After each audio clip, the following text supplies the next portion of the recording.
Good morning, good afternoon, good evening, whatever time it is where you're watching this.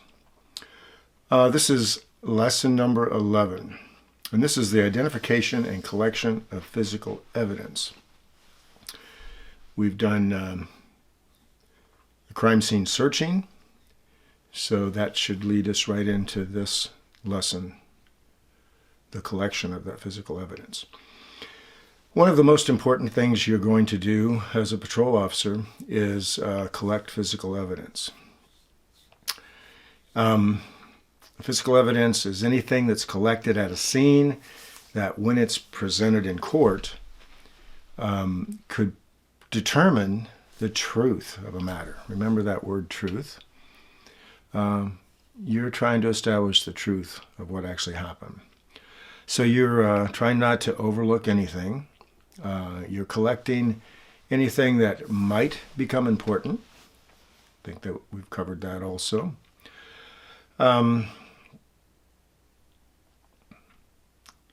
Back to the patrol procedure lesson, you'll remember we talked about caring for the injured and protecting the scene.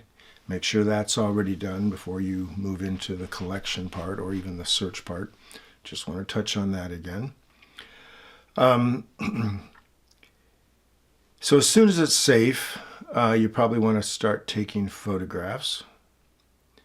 And talk about that quite a bit here. But some observations that you want to make is just the general condition of the house. And you might be using a recorder, or you're taking very copious notes. But take note of things that you might not think about. What's the thermostat set on, and what's the actual temperature of the room at the time, if it's indoors? Look around as you're walking through and note which doors are locked, whether those be the outside doors, the entry doors, or even inside, like bedroom doors or bathroom doors. Obviously, make sure you note whether they're closed, locked, open, whatever. Even closet doors, make sure you note the condition they're in. Maybe any cabinet doors or drawers that are open, all that needs to be documented. And that's why photography is so important in a crime scene. But you're documenting this in a report in written format also. So after the photographs and all that, and you're pretty confident in what you're wanting to collect, it's time to start thinking about collecting that. Now, I talked earlier about a kit that you would carry with you, probably in a bag, of just basic items for collection of evidence. And some of those would be, you may want to put up some evidence tape to keep someone from coming in. You may want to cordon off the whole yard or something to that effect. So everybody should have this tape. Police line, do not cross. Hope I've got that right side up. I do. So this should be in your car. But then as you start to collect evidence, you'll need a number of things. You'll need plain paper bags, just brown paper bags. Sometimes your department may have bags that are already with labels on them, evidence labels. That's nice. But paper bags are important. Ziploc bags are very important. A lot of evidence will be going in Ziplocs. You should have several sizes in your bag. And this is all stuff that your department should obviously be providing. And then there's labels. And how much of that you can focus on. But this would be like a standard looking label. And you would be putting the date and time, the case number, item 1, list what it is, who recovered it, where it was recovered from, and that kind of thing. And these labels would go on the bags. Sometimes they're smaller than this. But everything eventually gets sealed up with evidence tape. And it's sealed, initialed, and dated when you sealed it. And that would all be documented in your report as to when and where you seal that and eventually place it into the evidence room. Now, There's this term called chain of custody, and on those evidence labels, there'll be a place where you sign off where you placed it into evidence, and you will date and time that. And that, note that there, and then you place it in a locked evidence locker, or however your department works. Now, let's say the lab has to take something out and examine one of these items. So that lab technician is going to go to the evidence room and remove that item, and they're going to use that same form to document when they check that item out. And then when they return the item after they've done their testing, they will document when they returned it and what time. And it goes back into evidence. And then, of course, they would be doing a report to explain why they removed it and what the results of the testing that they did might be. So that's chain of custody, pretty important part of evidence. I didn't mention gloves, but I have before. You're obviously going to be wearing gloves as you're collecting evidence. Well, let's get back to the scene.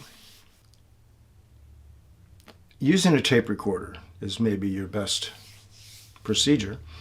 We've talked about that. So if you're recording and describing the room, that becomes evidence. So you have to be careful what you're saying on that recorder.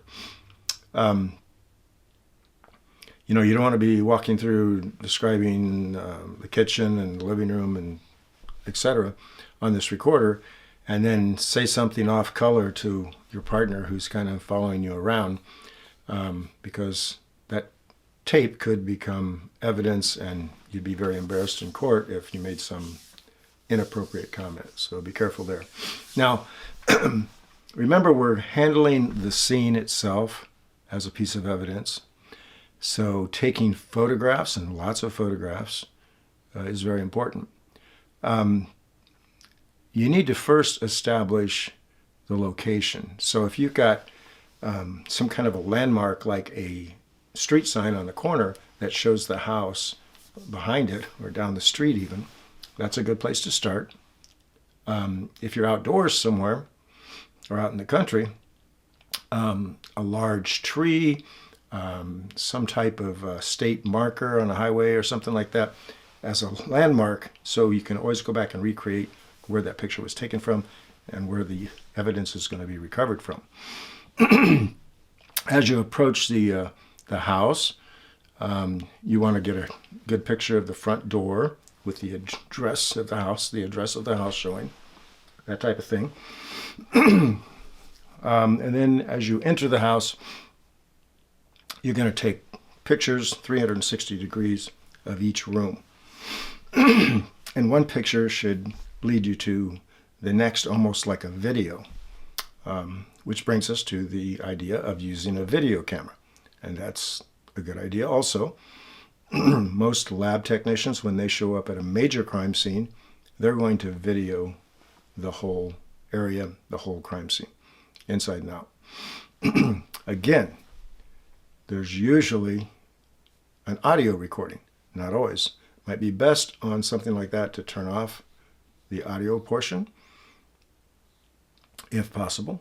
But again, you want to be careful what you're saying, because that's obviously going to become a piece of evidence. So if you're taking still photography, just make sure one picture kind of leads you to the next area and then into the next room, etc. Almost like telling a story with these photographs.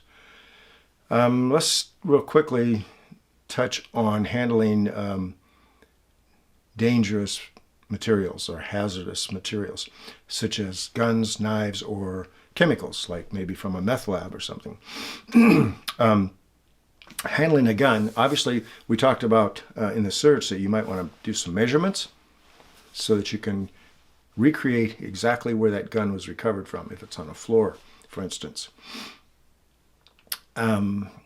So taking several measurements, there's a triangulation method. We'll talk about those kind of things in another class. But when you actually handle the gun, you have to be very careful. If the gun's loaded, that becomes an issue. If it's in a cocked position, that's even a more dangerous and precarious situation. Let me just say, first of all, you don't ever pick up a gun with a pencil in the barrel like you've seen in the movies. I think everybody knows that. But you will have gloves on, obviously. But you would pick a gun up by the knurled handle, the rough part of the handle part, whether it's a rubber or wood area. There's no prints there. So you're going to try to pick it up there, and then you're going to place it in evidence eventually. Now, if it's loaded or unloaded, it becomes a big issue. Every department has their own policy on this. So a lot of places want you to leave it loaded as is. Now, if it's cocked, you would want to safely and slowly drop that hammer. And if you're lucky, you've got appropriate boxes to place like a handgun in, which have some zip ties in them so it secures the weapon. And it might be in a loaded condition. And if it is, once it's closed, sealed, initialed by you, date and time, and you filled out all the information there, in large letters, I would say with a big marker, red maybe, loaded weapon, loaded gun, something like that. Now, your department may require that you unload the gun before you place it into evidence. So, it depends on your department. But the condition of the gun, especially a revolver,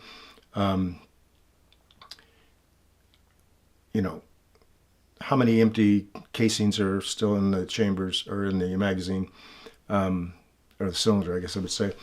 But anyway, you'd have to refer to your policy manual to make sure you handle that appropriately. And everybody in the department should be doing it the same way. Knives, the same way. Careful how you pick them up. You don't want to destroy any fingerprints. So very carefully handled knives. You obviously don't want to touch the blade area where there would obviously be prints if possible. And again, securing that in the appropriate kind of box. In worst case scenario, you could cut some cardboard out and tape around the blade so that nobody grabs a sharp edge of a blade. But again, refer to your policy manual and the way your department wants those things done. Now, when it comes to the chemicals, let's say in a meth lab that's discovered, you probably just want to get out of there and call a hazmat unit, hazardous material unit, to come and disassemble the lab. If you're a small department and don't have a unit like that, your state patrol will have, or a larger city that's nearby will have a hazmat team that can handle labs. There's some teams that travel all over states doing nothing but disassembling labs, and just turn that over to them. Don't mess with chemicals if you discover something like a lab. Very dangerous. So that's the handling of dangerous materials. Again, policy manuals are important. Now let's talk about trace evidence like blood, semen, hairs, fibers, those kind of things. Fingerprints. If you're confident in collecting those, great. If you've learned enough in the academy and you've practiced enough and you're confident in collecting fingerprints, lifting hairs probably with tweezers, placing them in smaller envelopes, labeling, etc., that's all fine. If you're not comfortable with recovering that evidence, you need to call somebody that is competent in that area. Blood and semen, wet items. Let's say we have wet shirt and some other wet items. Let's say bloody shirt and bloody items, other items, some pants maybe. Those would go into a paper bag. You never put anything like that in a plastic bag because it will mildew, anything that's wet. So that would either go in a paper bag and each item separately. One item would contaminate another item, so you can't contaminate stuff by putting them in the same bag. Some departments would require that you take those to the evidence room and hang them on hangers to dry, and then they later get placed into bags and labeled by the lab technician or the evidence technicians. So wet items never go in plastic, always in paper, or they're hung to dry. Again, if we're looking for trace evidence of blood spatter or semen on bedding, that type of thing, you may want the lab and be using luminol or something like that to locate it. But then you're just really an observer, letting the specialists handle those things. So let's go back to your policy and procedure lesson. Everything will be spelled out as to how you should collect the evidence, who should collect it, how it should be labeled. All the stuff that I'm telling you will be in your policy manual. That class you've already had. So I can't tell you how important it is to follow policies and procedures. Make sure you're familiar with those. Like I said, inside and out. The way you collect evidence, the way you handle it, could determine the outcome of a case. And if it's a big case, obviously that's a big problem.